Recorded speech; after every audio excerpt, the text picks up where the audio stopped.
매일 성경 묵상 사무엘상 6번째 시간입니다. 말씀하옵소서 듣겠나이다. 사무엘상 3장 1절에서 21절 말씀 함께 묵상해 보도록 하겠습니다.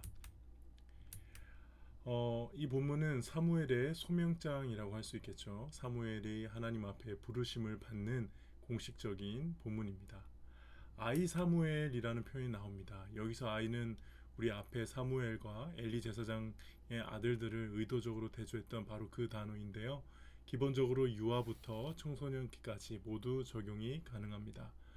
그리고 요세푸스는 이때 사무엘의 나이를 한 12살 정도로 봤는데요. 참고로 이제 히브리 사회에서 12세부터 성년으로 간주해서 이제 좀 있으면 결혼도 할 수 있고 그런 나이였습니다. 이 사무엘이 엘리 앞에서 여호와를 섬길 때에는 여호와의 말씀이 희귀하였다라고 되어 있네요. 타락한 이스라엘의 영적인 상황이죠. 하나님의 말씀과 계시가 사라졌습니다. 그리고 이상이 흔히 보이지 않더라. 여기서 이상이라는 단어는 바라보다는 의미에서 유래된, 그러니까 하나님께서 보여주시는 초자연적인 어떤 특별한 계시나 환상 이런 것들을 말하겠고요. 흔히 보이지 않았더라 할 때 이 흔히 보이다라는 것은 깨트리다, 침입하다 뭐 이런 표현이 이런 원형이거든요. 그러다 보니 이 의미 자체가 크게 널리 곳곳에 충만하게 퍼진다라는 뜻입니다. 그러니까 결국 지금 이상이 흔히 보이지 않았다, 여호와의 말씀이 희귀했다라는 것은 하나님께서도 말씀을 주지 않으셨고 이스라엘 백성들도 곳곳에서 하나님의 뜻에 대해서 그래도 알려고 하는 노력이 없었다, 이렇게 그들의 어두운 상황을 묘사하고 있죠. 2절을 보니까 엘리의 눈이 점점 어두워 가서 잘 보지 못하는 그때에 그가 자기 처소에 누웠다라고 되어 있습니다. 아마도 성막 주변에 그 성막에서 예배를 할 수 있도록 여러 건물들을 아마 지었던 것으로 추정해요. 그곳에 자기 처소가 있었겠죠. 3절을 보니까 하나님의 등불은 아직 꺼지지 아니했던 그때, 우리가 잘 알다시피 성소 안에는 7가지의 등잔이 있었고 그 등잔의 등불은 새벽까지 계속 켜져 있어야 했죠. 그 불이 지금 이런 표현을 봤을 때 아직 새벽이 오지 않은 깊은 밤중이었던 것 같아요. 사무엘은 하나님의 궤에 여호와의 전 안에 누웠더니, 여기서 이거 여호와의 전 안에 누웠다는 표현이 나오는데 이거는 성소가 아니라 이제 성막을 포함한 주변에 있는 모든 시설, 성막 전체를 아마 이야기하는 것입니다. 제가 생각했을 때는 엘리 제사장에서 크게 멀리 떨어지지 않은 자기 이렇게 숙소가 있었던 것 같아요. 여호와께서 사무엘을 부르시는지라 그가 대답하되 내가 여기 있나이다 하고, 지금 사무엘이 보니까는 엘리 제사장이 부르는 줄 알고 달려갔죠. 그 사무엘이 주된 일 중 하나가 눈이 잘 안 보이는 이 엘리 제사장을 섬기는 일이었던 것 같아요. 엘리에게로 달려가서 이르되 당신이 나를 부르셨기로 내가 여기 왔나이다 하니까는 엘리가 자기가 부른 게 아니라 그러죠. 이걸 한 3번 반복합니다. 그래서 이런 내용으로 봐서는 사무엘은 아마 이제 아까 말씀드렸던 것처럼 엘리 근처 거의 같은 공간에 아마 있었던 것으로 보이고요. 근데 그렇게 되면 지금 이 엘리는 2절에 자기 처소, 엘리가 있었던 곳을 자기 처소라고 표현한 반면에 사무엘은 똑같이 엘리와 비슷한 곳에 있었지만 하나님의 궤 있는 여호와의 전에 있다라고 이렇게 표현을 하고 있죠. 그러니까 정말 의도적으로 사무엘이 마치 이스라엘의 진짜 대제사장인 것처럼 묘사를 하고 있는 것 같습니다.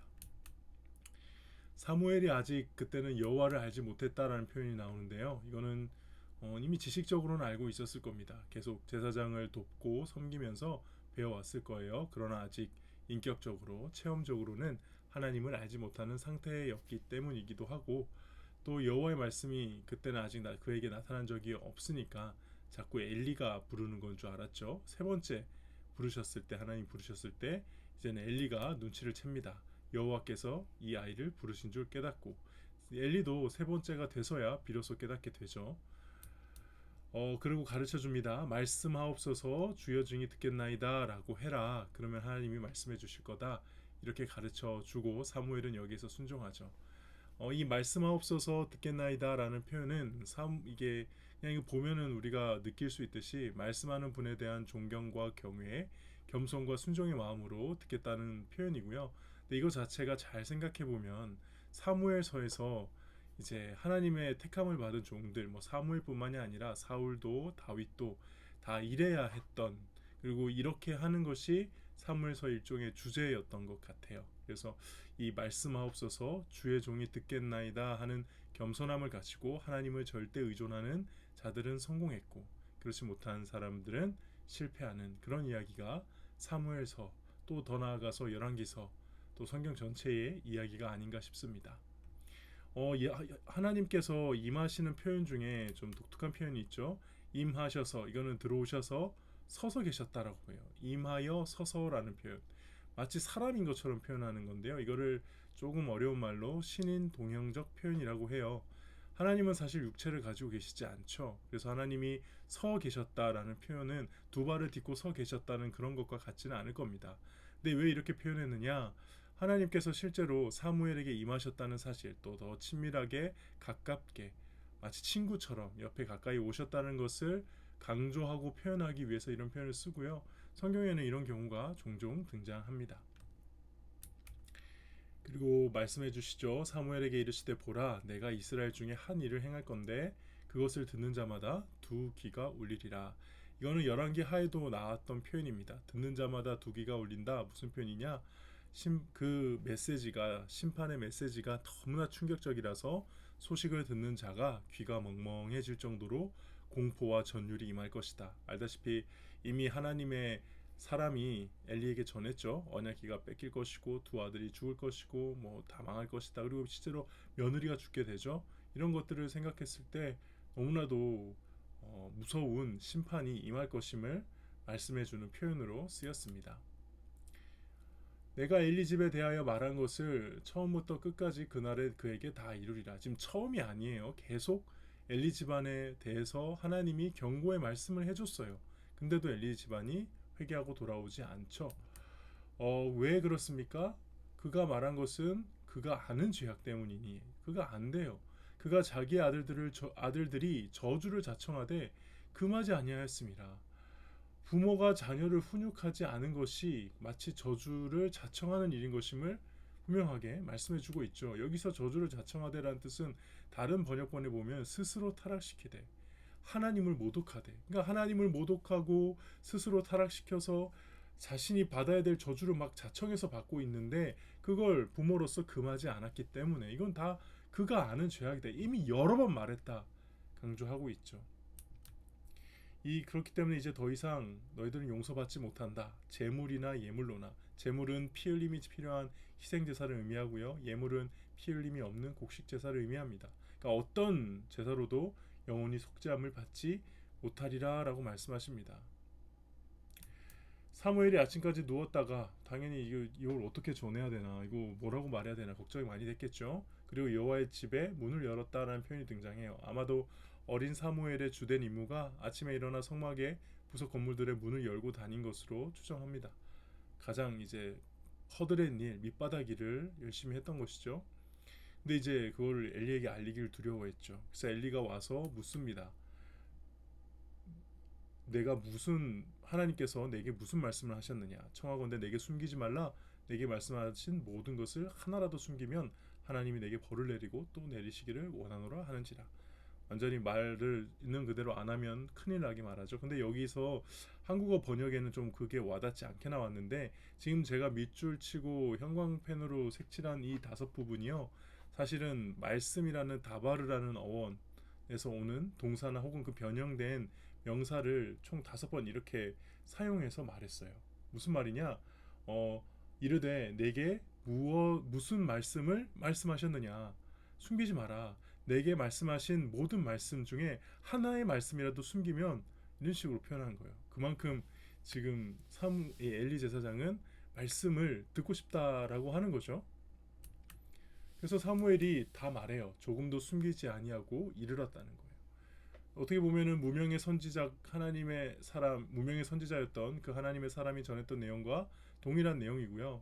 엘리 입장에서 보면은 사실 이 어린 사무엘에게까지 해서 똑같은 메시지를 듣고 있는 거예요. 그러니까 굉장히 수치스러운 것이고, 어떻게 보면 이게 마지막이기 때문에 이때라도 돌이켜야 했습니다. 근데 어떻게 반응합니까? 여호와의 신이 선한 대로 하실 것이니라. 좋은 말씀이죠. 여호와의 신이 선한 대로 할 것이라 신앙적인 표현 같습니다. 그러나 상황에 맞지 않죠. 사실 지금은 옷을 찢고 회개해야 맞습니다. 하나님이 이제 영원히 심판이 이르렀다, 영원히 이건 허락 안 된다 얘기했지만 그건 계속 말씀해 오셨거든요. 그 말은 즉 지금이라도 돌이키면 하나님은 얼마든지 회복해 주실 거라고, 회복해 주실 수 있는 분이라는 겁니다. 근데 끝까지 해야 할 상황에 맞는 회개를 하지 않는 겁니다. 그리고 그 이후로는 이제 사무엘이 어떻게 그곳에서 이제 선지자가 되어가는지 보여집니다. 그의 말이 하나도 땅에 떨어지지 않는다고 하고요. 여호와의 선지자로 세우심을 입은 줄 사람들이 다 알았죠. 그리고 여호와의 말씀으로 사무엘에게 자기를 나타내신다. 이 엘리 제사장 가정에 대한 하나님의 심판의 예언을 시작으로 사무엘의 본격적인 이제 선지자 사역, 이스라엘에서 사사로서의 사역이 시작되었음을 나타냅니다. 특히 20절에 죄송합니다. 20절에 이 단에서부터 브엘세바까지라는 표현은요. 상식적으로 알고 계시면 될 것 같아요. 최북단이 단이고요. 이스라엘의 최남단이 브엘세바입니다. 그러니까 단에서부터 브엘세바는 우리나라로 치면은 백두에서 할라까지 뭐 이렇게 볼 수 있겠죠. 그러니까 이스라엘 전 국토를 의미하는 바입니다. 이렇게 이스라엘 전체가 이제 사무엘이 이스라엘을 다스리는 지도자임을 알게 된 것이죠. 오늘 본문 말씀 묵상 포인트를 보도록 하겠습니다. 첫 번째, 사무엘이 그때까지 했어야 했던 일들을 간간히 생각해 봅시다. 보니까는 엘리 제사장을 잘 섬기고요. 그리고 아침이 되어서 어떻게 보면 허드렛 일이라고 할 수 있죠. 여호와의 전의 문을 다 열고 다니면서 맡은 일을 최선을 다해 섬겼던 것 같아요. 근데 엘리 제사장은 우리가 알다시피 엘리 제사장과 그 아들들은 타락한 지도자들이었고 그들 밑에서도 묵묵히 일했던 모습을 좀 묵상해 보면 특히 목회자인 저로서는 좀 더 많이 이렇게 회개하게 되고 반성하게 되는 것 같아요. 좀 존경하지 못하는 목사님이라 하여 좀 내가 좋아하지 않는 목사님이라고 해서 열심히 안 했고 그 밑에서 일하는 걸 싫어했고 막 그랬던 모습들이 저한테 많이 기억이 나거든요. 이런 부분들 어떻게 보면 하나님이 우리를 어떤 상황에서든지 간에 그 누구 밑에 있든지 간에 성실하게 묵묵히 자신의 일을 잘 감당하는 이 사무엘과 같은 모습을 원하지 않으실까, 뭐 그런 묵상을 개인적으로 좀 해봤고요. 두 번째는 역시 말씀의 소중함입니다. 이 말씀을 듣지 못하는 이 이스라엘 백성들, 말씀과 멀어지는 것, 이거는 병든 신앙의 가장 일반적인 증상이죠. 우리가 설교 시간에 하나님의 말씀을 듣지 못하는 거예요. 설교가 지루해지고 설교나 말씀 묵상이나 큐티를 통해서 하나님이 나에게 해주시는 말씀을 개인적으로 깨닫지 못하는 상황, 그런 상황이 있으면 안 되겠죠. 이 말씀의 소중함을 다시 한번 묵상해 보기를 바랍니다. 그리고 마지막으로 하나님 앞에서 상황에 맞게 반응할 수 있어야 하지 않을까. 이 엘리 제사장이 그 말을 듣고 그래 나름의 하나님에 대한 은혜로운 신앙 고백은 했지만 사실 그게 좋은 게 아니었습니다. 정말 해야 될 것은 엎드려 눈물로 회개하는 것이죠. 하나님이 꾸짖으실 때는 회개하면 돌이키게 하시려고, 돌이키면 용서해 주시려고 꾸짖으시는 거거든요. 참 그때 그랬으면 좋지 않았을까. 엘리가 그때 아들들을 데리고 가서 강제로라도 때려서라도 엎드려서 하나님 앞에 회개하게끔 했으면 좋지 않았을까. 그런 묵상해보면서 신앙생활이라고 하는 것은 언제나 막 은혜로운 말만 하고 좋은 말만 하고 그게 다 맞는 건 아니겠다. 상황에 맞게 때에 맞게 반응할 수 있는 것이 참된 신앙이 아닐까. 그런 묵상을 해봅니다.